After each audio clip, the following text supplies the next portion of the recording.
Hello, everyone. This is your host, Sharon Sirota at Sungate Center. And with me today is our special guest, Pavla Haluskova. So welcome, Pavla. How are you? I'm good. Thank you. Thank you. Thanks for having me. Oh, you're so welcome. It's a pleasure. And just to tell you a little bit about Pavla, she is a Chicago-based yoga teacher, and she teaches in many studios and health clubs all over the Chicagoland area. She also teaches private workshops and weekend retreats, and she's also doing meditation and a teacher of teachers. At age 27, she started noticing that her tendencies of stress, irritation, and perfectionism, that's great qualities though, and many people have stress in their life, were affecting her relationships and her ability to have fun and enjoy life. Pavla began a practice of inner listening and started to experiment with yoga. And not knowing how much these practices would change her life, Pavla's studies awakened her passion for a healthy and balanced lifestyle.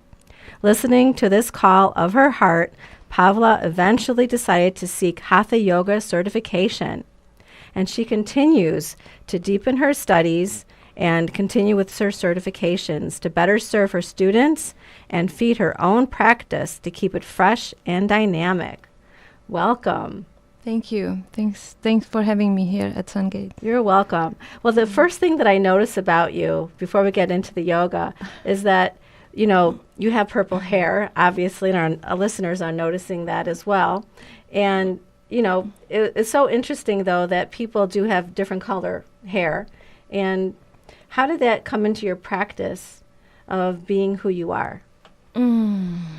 So it was the hair. It's just for fun, and it's just I feel like it's just another expression of how I can make myself more free. And I felt the whole my life, or large portion of my life, that I was afraid to change my hair. How am I gonna look? You know, going and cut my hair or do something different, and I stayed really natural, just because of the fear. And then through my process of yoga and my own self-realization, I started to loosen up, and the hair came with the whole process. It's just fun, it's just playful, and I keep changing all the time. It's not just purple, it's any color. Yes, we've noticed that, and you know, I've noticed that too when we were talking earlier, that you've changed your color many times, that it goes through the different chakra colors. Yeah, right? It connects, yeah. So what you're connecting with at that time in your life. Yes, it right? supports the healing process. Yeah. Wonderful. Well, we'll come back to that in a little bit. Awesome. But let's talk about your yoga practice. So how did you get started on this wonderful journey inward and yet practicing yoga to be, you know, outside of you and these exercises? Yeah, yoga, I feel like yoga found me, and I'm really blessed that I had experience to meet myself through this practice. But it started when I was probably 27, and I noticed that I am stressed. And I could name the quality that were not supporting my lifestyle or my life. And I had difficulties with like friendships, you know, connecting with people. Not like that I was a bad person, but it was just difficult, you know, and conflicts were happening. And so I read somewhere that yoga is supposed to help you. It's supposed to release stress. So I'm like, well, I would like to really see how these practices can help me relax. But I went to a gym, and I had no idea. I had no idea what yoga is. I didn't even speak English that well, so the whole language and listening to like the poses, the name of the poses, I had no idea what we doing and what we were doing, and but I also have realized that every time I left the class, I felt better. And I walk outside and I look at the universe and I look at the grass and I'm like, wow, the grass is greener. It's just greener. It's more vibrant. Everything started to become and had more color. And maybe even the hair. It just kind of happened because it's just really, it's about expressing the vibration. Right. And I noticed too that when I'm more relaxed and I feel inside more at peace, that the colors outside that I'm looking at, they just seem to have more vibrancy and more brilliance. Yes. And just noticing, even going outside for a walk, I notice the colors of the plants, the colors even of the birds, they just seem to come alive. And that you even notice. The first thing that you actually notice, that there are different colors, and that's beautiful. That's, to me, that's already the beginning of the yoga, that you start noticing the colors. I feel like I was not even noticing until... It's an awareness. Yeah. It's deepening your awareness of things around you. Absolutely. And just noticing that there's more than just the stress and the anxiety that goes on inside. Absolutely. That there's something even bigger. And so and it's a matter of living your life. It's like yoga is a lifestyle that became for you. Yeah. And so when you found that yoga was helping you to do this, how did it strengthen you? So the physical aspect of yoga is to show up on the mat, do the poses that maybe in the beginning seems like you really start to noticing the different muscle groups and your weaknesses, which side it's in balance, and off balance, and like what is stronger, what needs to be unblocked. And the practice makes you stronger physically. And I feel like the physical body, it's reflection of your mind. It just reflects your inner self, your inner universe. So whatever is happening on the mat, it does reflect what's happening inside of you as well. So I got stronger on my mat. My arms got stronger. I got more trust. I started trusting myself, like I saw my teacher do these crazy poses, and they were flipping into handstand and doing these arm balances, and I just keep looking like, no I find that way. amazing. Yeah, and I'm like, there's absolutely no way. And then you just keep showing up, and then you just keep doing it. It's happening, and it's really beautiful, subtle shift that you're not doing anything else, just keep showing up. And you mentioned too about right side, left side, and when you try to work at that and you balance it, you become more stronger, right and left. Can you talk about what people need to work on? Because obviously doing some of the exercises, you're going to be stronger on one side than another side, especially when you first get started. Yeah. I feel like the beauty of yoga is that you learn how to work muscles together. It's not like one muscle at a time.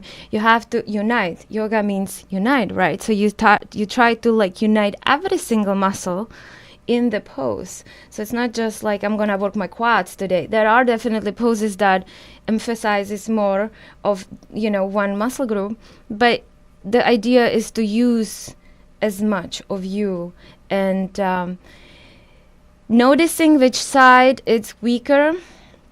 It's beneficial for body alignment. Sometimes we get hurt on one side. We can get like broken bones usually on one side more than the other. So the hurting, it's happening usually on one side more than the other. The weaker side gets like more harm. And so it's just balance. It's keep coming back to the balance. And through your practice on the mat, you learn how to notice it for yourself. What is true for you, which side in this pose, because in each pose you can have different part weaker, so it doesn't mean that always your left side is weaker. It really shifts as you shifting. Right. And I noticed too that right and left, feminine, masculine side as well, what you need to be working on in the body, because the body speaks to you to tell you what is needed. And it's a matter of us listening to what the body's telling us. Because I noticed too, and what was fantastic is I took one of your classes, that's how we met, and you took us through some yoga poses, and it was phenomenal that you can also extend it. Now, if you could do this part, and if you want to, you can even add on to it and go deeper with the exercises. And did that come naturally to you? I feel like that was the training I received through my certifications and through the teachers I study with. I like to teach classes that are all levels. And I like to teach and welcome anybody who needs to come or who wants to be there and wants to come and explore this practice. Just show up and do what you can, and then try to relax and trust the universe, trust the teachings, and trust yourself and trust me, because I always lead people slowly, and I'm like, so this is level 1, open the leg to the side, level 2, it stretch the leg, so I'll just give these like cues that everybody can experience something in that moment. And I especially like the way you taught the class, because I felt so confident that I could do some of those moves. And the whole class was just so engaged in everything. Not only just the moves, but the spirituality that you incorporated into the class. And can you talk more about the spirituality part of how we can unify that with our yoga? I feel we may show up in the beginning for our first class with many ideas. A lot of people come for different reasons. Let's say for myself, it was releasing stress, but it was a lot of physical. Like, I like the physical, I like to understand the pose exactly, how you're supposed to align and be in the pose. But then through learning these poses and being more comfortable on the mat, you realize there is more space. You don't have to pay attention to every single detail what the teacher says, because you already kind of experienced it and you embody that. And suddenly you have more space for breath. And the breath start to moving you, and you start to slowing down, calming down. And with that space, the inner wisdom start to come up. And for me, the spirituality came with my own healing.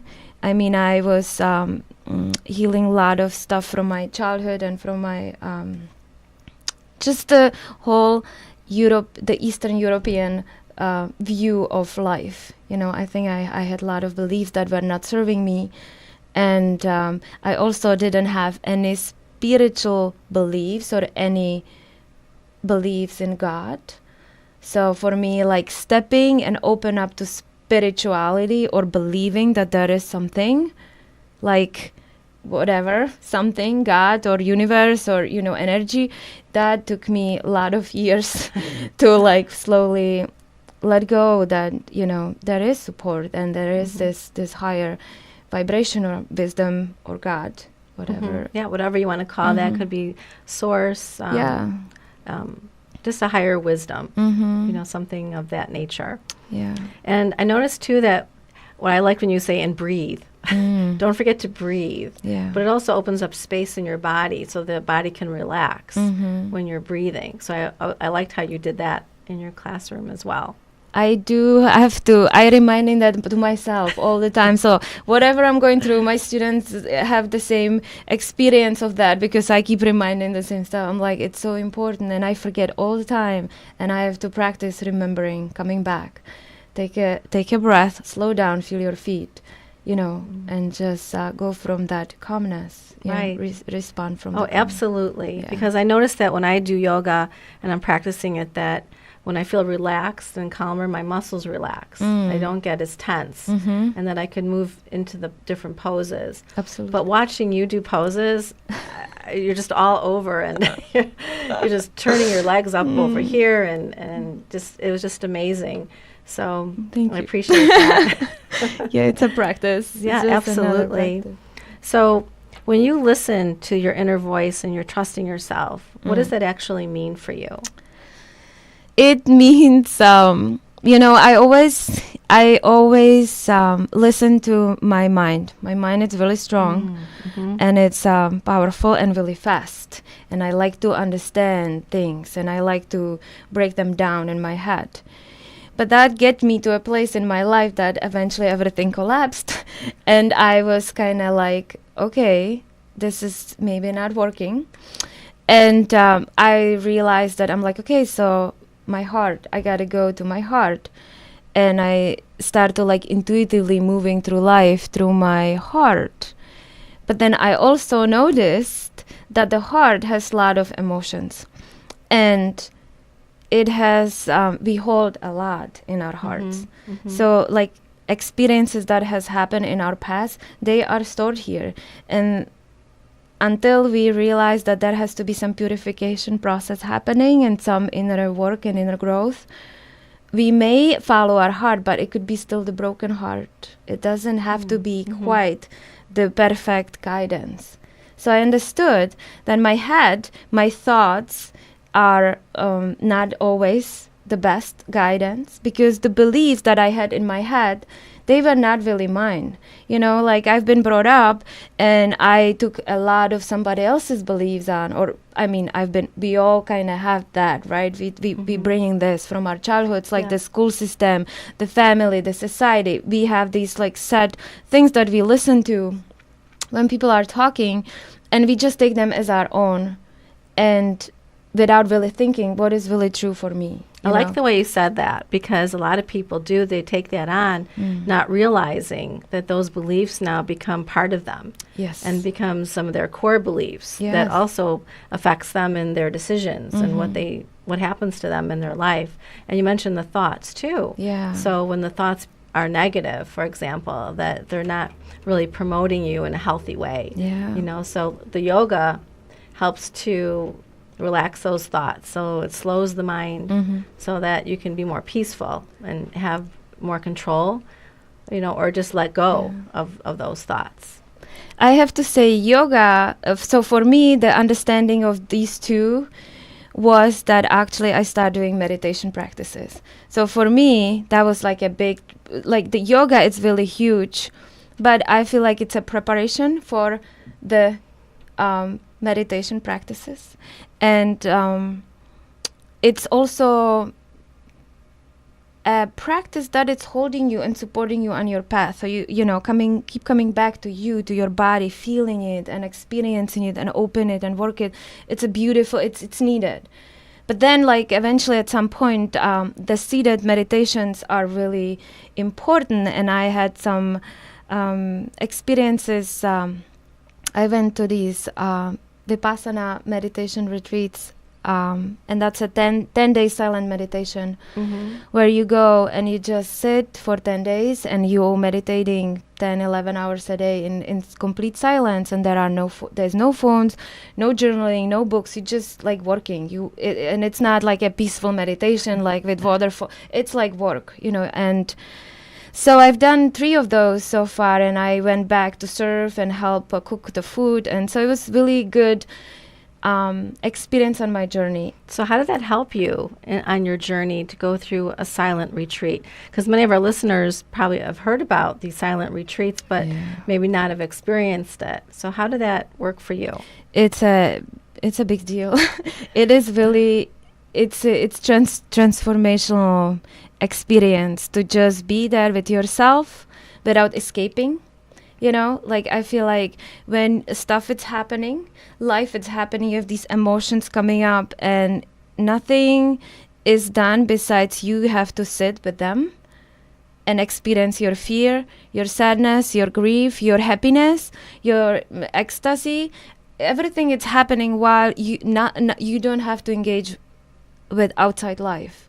And for me, the biggest breakthrough was that I realized that I can experience all of these emotions without being outside. They happening all the time inside of myself. And I'm reacting to the outside from me.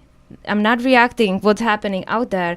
So if like something happened out there that upsets me, it's not the cause that I'm getting upset because they did whatever they did. There is already aliveness, fully alive, always awakened, that happens, and our emotions and feelings and sensation, they keep changing constantly. So it's not necessarily the event that happened, but it's how you feel, the emotion, how you feel about that emotion.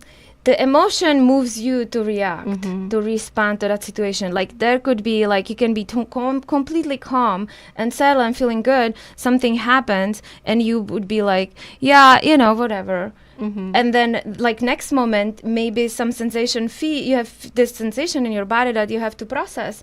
And that moment comes and the person is doing this completely same thing and you completely explode because it triggers you. It triggers you. It brings something that bubbles up inside, so then it bursts. Yeah. Right. So now with the yoga and the silent retreat, you're saying that there's another way how we can Yeah. handle this. Absolutely, absolutely. And the beauty is that you do have to do these practices in order to believe that this can actually be true. Like experiencing in your own body, in your moment, on your own, it's gonna become true for you. And that's the transformation. Like I can keep talking about it, but until you do it and experience it, what does it mean to you? It's just gonna be talking. There are these spiritual practices. If you choose to walk the path, and you have to keep walking your path and doing the practices in order for you to be able to experiencing these moments of awakenings and transformation. So how do you describe your classes and how you work with people, and even in private settings or on your retreats or workshops or in teacher trainings? Yeah. How does that work with that? Every class, I feel like my public classes, every class is different. I have maybe a little similar sequence, but there is always different peak pose. There is a different, so maybe there are some similar poses that I like to go through and use, but the whole class is really different, and the poses are different, and the theme that I'm talking about, it's really different. But it also depends on the class. Like I'm receiving a lot information from the students. I just, when we do Om, oming, and I'm centering myself, and I'm actually asking the whole universe, the support to support the class, and just use me as a vessel, what needs to be said and done in this class for these people to receive the best healing or moments in their lives, so they can really ground themselves and feel some awakenings or some relaxation, whatever that may be. So that would be my private classes are really different, because I'm really enjoying talking to people or being with people, like in deeper connection. And I feel like when we together, there is already like energy exchange happening, and I can receive a lot. Like I can sense a lot of energy where it's blockages, where it needs to be some work done, and the emotions are stored in our physical body. So sometimes we have to work together, like to either work on the emotion. Sometimes we have to work on the physical. So it's a mix, and it's just kind of, it's more intimate, it's more true and real, because it's just there, and it's just exchanging between. So you're intuitively using your gifts, Yeah. and just allowing it to flow as to what is needed in that moment in the class. And any blockages, you can actually sense that, so you know what poses that the person may need or what they need to focus on. Yes. And you have a retreat coming up. I do. And can you talk a little bit about that? So this is gonna be the weekend retreat. It's coming up in end of the month, April 29th to May 1st, and it's gonna be West Bend, Wisconsin. And I still have a couple of spots left, so if somebody is interested. We'll be doing a lot of yoga, physical, like there's a lot of yoga classes, a lot of meditation classes. We have delicious food prepared for you guys, and we'll do some rituals and ceremonies and stuff like that. It's beautiful to go, if you can go somewhere away from your home for a little longer, because once you start doing these practices more intensely, like longer than just an hour, there is so much you can receive, and you're going to keep receiving after you're done with your retreat. It's still going to keep coming and making more sense. So it's a lifestyle change. Yeah. And allowing yourself to take the time to enjoy the fullness of the retreat. So you get all the benefits. And creating like community, because you're going to meet people, and people bound, and then they last too. Like you're just going to find different connection, and have your community that sometimes when we go through this process, we don't have people that, that they can really hold us or support us really what exactly we're feeling. So it's good to have somebody on your path with you, So absolutely. And it's so wonderful that people come together, like-mindedness, and that people are striving for the same purpose, Yes. Their healthy lifestyle. And you mentioned about good food. So nutrition is also important and key to how the body reacts, especially with yoga. And so can you actually talk to us about what else you've explored on your healing journey? I feel like the breath work, it was really important. Meditation practices and the pranayama practices, it's really important as well. But this breath, what I'm talking about, it's the transformational breath. It's the diaphragmatic breath when you breathing really rapidly and you start to moving a lot of energy. Is that like breath of fire, or it's breath of fire is a little different. It's still that's just your belly. This is more like the whole body. It's like really deep belly breath.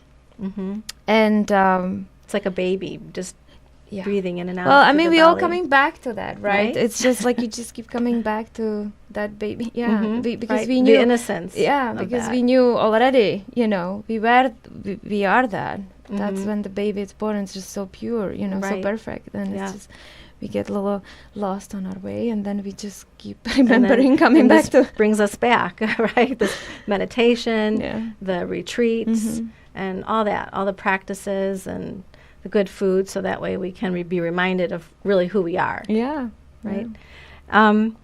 So what are you working on and preparing for us in the future? So I would like to create a space for more meditation classes. So this is where my heart is right now, that I really think that it's needed. It's needed for myself, and I feel like for other people too. So that's one that I'm working on right now. And also I would like to do more of these retreats, maybe make them like a little bit more frequently, maybe with the seasons or something like that. So that's my next thing. And I would like to prepare some kind of intensive program where I can split for people. It would be like leveled. So it would be like level 1, level 2, level 3, and people would choose how far they would like to go. So we would start with the mind, then mind body, and maybe mind body and spirit. So I can take them through the whole, unity of expression and feelings and exploration of life. Sounds beautiful. Can anyone come to a yoga class? No matter what level yes, that they're at? Come. Everybody needs to do yoga. No, come if you feel drawn, called. If something like inside of your head interests you and you just doubting yourself, you're like, I'm not good enough, I'm too old, I'm too young, I'm not too strong, whatever. These questions, just forget it. Just show up and just do your practices and keep coming back. Even if the first class feel whatever it feels, keep coming back. It will sink, it will make more sense. And it's a beautiful journey. And not to compare yourself to other people, right? It's absolutely. Just where they're at is just perfect for them, and knowing that they're doing it for themselves. And if you knew, let's say if the person never done yoga before, take some private classes before you show up. If that would be like fear that would stop you, just ask your teacher and just be like, hey, can you just show me a couple things so I'm more familiar when I show up? But keep showing up. Keep saying yes. Yeah, just say yes and show up to it, right? Yes. So what do you feel that is your main message that you would like to deliver to us today? Yeah. So my main message through my teachings right now, what I'm holding in my heart, I really, it's about freedom, being free. And I had from my mentor that he gave me one day this question, and he asked me, so do you want to be really liked by people? Do you want to be seen as a good teacher, as a nurturing person, as a loving, caring being? And so once he's like giving me these examples in my head, I'm saying, yes, I want this. And then he said, or do you want to be free? And my chin just dropped, and I'm like, wow. So it totally clicked in my head that, wanting to be nurturing or trying to like be good for others or do the, it's like you're still trying. It's still taking so much out of you. It's effort, and it's still connected somehow to the head more than just the realness. And I'm like, the realness, it's when you find the support. The energy rise up from inside when you start to coming to yourself, when you finding your voice, when you finding your rhythm, your breath. And so I just want to be free. I think that's beautiful. Yeah, from the discovering yourself. It's like a self-discovery process. Mm-hmm. Yeah, it is, absolutely. And you talked about earlier, too, about connecting to the different chakras. Yeah. You talked about, color of hair, like as an expression of who you are. It's like what you're studying and so forth. So where are you at right now in your life? In my life, I feel like right now what my chakras, my emotions, my chakras are connecting to my third eye and my heart. And I feel like I'm noticing that what I've been doing is to trying to feel through my heart and making those decisions through my heart. But I realize that the heart gets a little, there is so much. It can get a little confusing. There is a lot of emotions, a lot of feeling. So I realized that I can flip it, and I know you can also feel through your third eye. So right now, I want to feel through my third eye and see through my heart, so I can really see clearly. Very interesting. Yeah. Because the colors of the chakras, and chakra means like a spinning wheel, like an energy that's moving throughout the body. Yes. And you talk about the third eye, and you talk about the crown chakra and the throat chakra, speaking your truth, and what resonates with you, what feels good. Yeah. It feels good to say that, and truth and understanding, right? So this has helped you on your journey of yoga. So much, and as much. The more I'm going through my own self-realization, I'm realizing that the chakras are really like supporting, and I feel the openings, and I feel when I let go of something, how that feels. And I feel when the energy frees, how actually lifts up, and it supports my heart. It supports my throat, my truth. It just becomes so much more. The path, it's just supportive. Your whole being, it just becomes really supported by that freeing of these chakras. And it looks like such a gracefulness came over you. I just felt like you just felt so much in the moment. Yeah. So it brings you to present. Yeah. Bringing to the present moment of just feeling your spirit, right, and having an understanding of the self. Yeah. And through your self-discovery, it really helps to build who you are, and for yourself to come through your heart. Yeah. So, did I say that right? Yes, thank you. That was exactly. Oh, great. Welcome. So I'm glad of that. And so I know that you have some practice coming up and a retreat, and you also have classes throughout the Chicagoland area. Yeah. And in closing, is there something special that you'd like to tell our listeners today?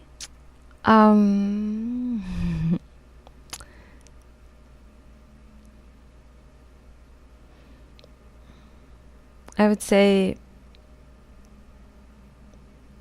don't forget to breathe, feel your feet, and ground before you make any decision. And if you feel that there is this inner calling, whatever that is, inner calling, like that you feel like you really want to do something with your life, that you feel like there is time for you to maybe find a new job or new relationship, or leaving relationship, listen to yourself. And it's important to trust yourself that all of these life experiences are really leading us to find our own soul. So just keep listening and follow your heart. That was beautiful. Absolutely just wonderful. Thank you for sharing that. Thank you. And so people can reach out to you. And what's the best way how they can contact you? So I think Facebook, it's maybe most popular right now. So it's my first and last name. It's Pavla Haluskova. You might want to spell that. Okay. It's Pavla, Pavla. And my last name is Haluskova, Haluskova. Instagram, it's Pavla Yoga. And my website, it's pavlayoga.com. So you can, that is email address, so you can talk to me or Facebook me or, yeah. So they can find out about your future events coming up. Yes. Mm-hmm. And also, they can also reach out to Sungate Center. They can go to sungatecenter.com, or they can call 847-345-0988. Well, thank you so much, Pavla. It was so inspiring to hear you speak about yoga and your spirituality and how it led you on this wonderful path. And I think it helps to enlighten people. So this was absolutely just wonderful. Thank you so much. You're welcome. For having thank me. you. Yeah.